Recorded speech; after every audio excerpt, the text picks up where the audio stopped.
It can be really easy to stick to what you know in life, even if it's killing you slowly. That can be the old job you hate, the friends in your life that are making you feel bad, the apartment that has rats. I've been there. But it always feels easier to stay put because you know what to expect. You're familiar with these feelings, even if they might be dark. There are so many stories of people that reinvented themselves and found greater success than what they had before, just because they were willing to go through 1 year of immense change. So here's proof that you too can change your life in 1 year. Language learning. One of the best ways to start fresh in the new year is by finally achieving your goal of learning a new language. Now, it's very well known that learning a language can improve your brain capacity, can reduce dementia in the future, it can improve your memory, it gives you a whole new perspective on life, and it increases your opportunities. When you're starting off in a new language, the process is filled with so many daily moments of joy when you learn a new word or you finally achieve your goal of being able to order at a restaurant. I remember the first time that I was able to have a conversation with my partner's family and actually talk back to them and understand them. Learning a language has so many gratifying moments. It can really help you to push to be a better person. As you guys know by now, I love Lingoda. I've been using the platform for 2 years and I have been able to reach a level of C1 in Spanish, largely due to their sprint challenges. Now, Lingoda is the best way to learn a new language online because they offer classes 24/7 in small groups of no more than 5 people. And their whole goal is getting you to speak from day one using topics that you're actually going to discuss in real life. Lingoda is hosting another Super Sprint challenge starting January 15th, where you can follow one of these 2 programs and eventually get cash back or more free classes if you complete the challenge. There's nothing like getting money back to hold you accountable for your actions. I've participated in 2 sprints already, and it was insane to see the difference that your language level can have in just 1 to 2 months if you put in the work that the challenge forces you to do. So sign up with my code SPRINTLUCY, and on top of the 30% discount that's already on the site, my viewers will get a $25 discount on their sprint challenge. So does the new and improved 2024 version of you include being bilingual?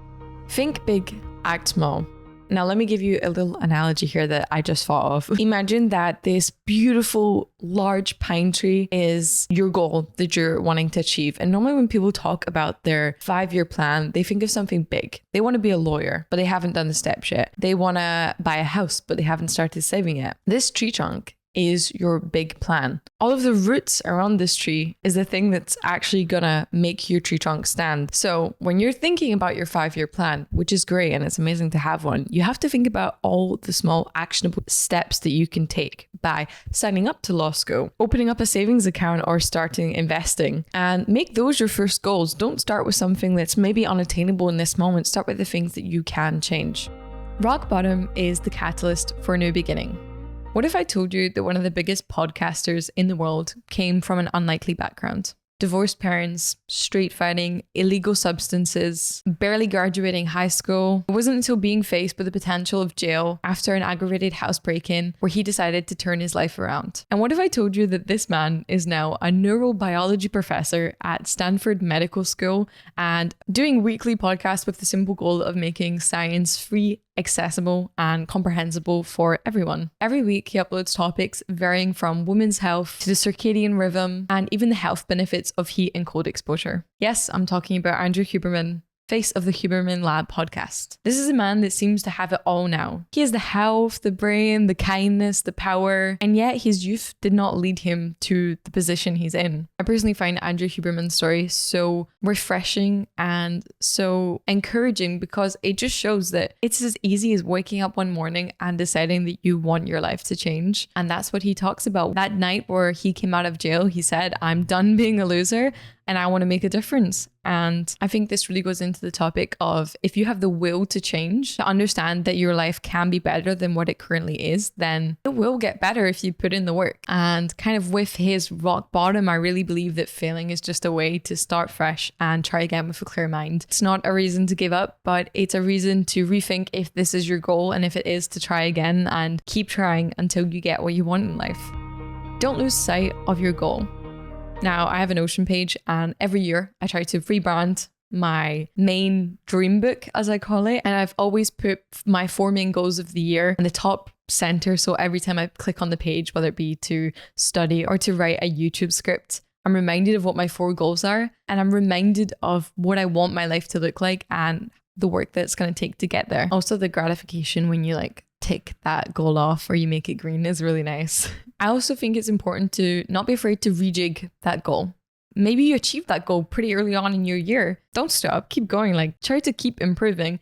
And if it's a goal that is just unattainable for that moment in time, for whatever reason it may be, replace it with something that you can achieve, because it's the little changes throughout the year that I think will make the biggest change to you when you look back next December. You know, there's a quote that goes along the lines of how refreshing it is to know that no matter how hard it gets, the sun will set and the sun will rise again the next day, giving you a new beginning. And I really try to think that way, to always end an argument before I go to sleep, so I wake up fresh. Or if I'm having a really bad night, to make sure that before I go to bed, I've come to terms with what I'm upset about and I've allowed it to get out of my head so I can have a fresh night's sleep. And when I wake up, I can start fresh again. It's an opportunity to try again, to pick yourself up. So spend that time when you're having your morning coffee to think, what's my goal for today? What do I really want to do?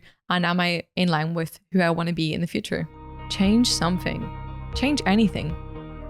Now, anyone can improve their lives just a little bit today by changing something. I so believe in this. Get out of your old habits, cut your hair, buy a new girl boss outfit, quit your old job that you don't like, move your apartment furniture around to give yourself a cleaner space. Start your day with a walk in the morning podcast. We have so much freedom in our lives to change things that I think can be another catalyst for a bigger change.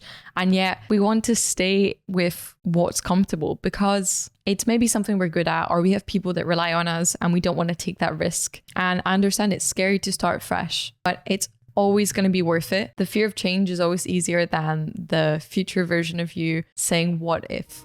Stop caring what others think about you.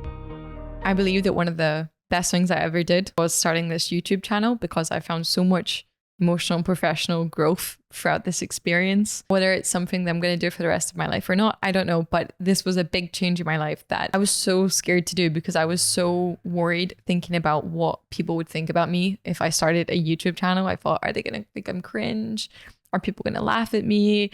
Are people going to be disappointed in me because it's not the most impressive career? You know, I'm not becoming a lawyer or a doctor, but I followed that passion of mine and I made the change and I uploaded, like, I think for my first 100 videos, I had no views at all. And then one eventually popped off. But even in those moments where I was failing and I was not getting any views, I was so proud of myself because I was showing up for myself. I was making the change that I wanted to have in my life and I was pursuing something that I knew would make me happier. Now, one of the joys and downsides of the world is that lots of people come from different backgrounds and different generations, and you're never going to have a thing that everyone agrees on you with. Other generations are not going to like our generation's job choices because they don't match the ideals that they followed, the same way that they probably didn't match the ideals that their parents wanted for them. People are going to think you're uncool, or people are going to think you're this or that, and you just have to stick with what you know in your gut is going to make a better version of you. Happy last day of Vlogmas, everyone. And on that note, I'm going to spend the next 10 days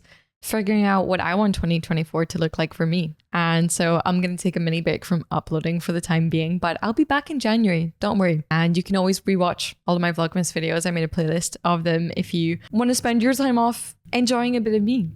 Thank you so much for watching today's video. Thanks again to Lingoda for sponsoring today's video. And I'll see you next year.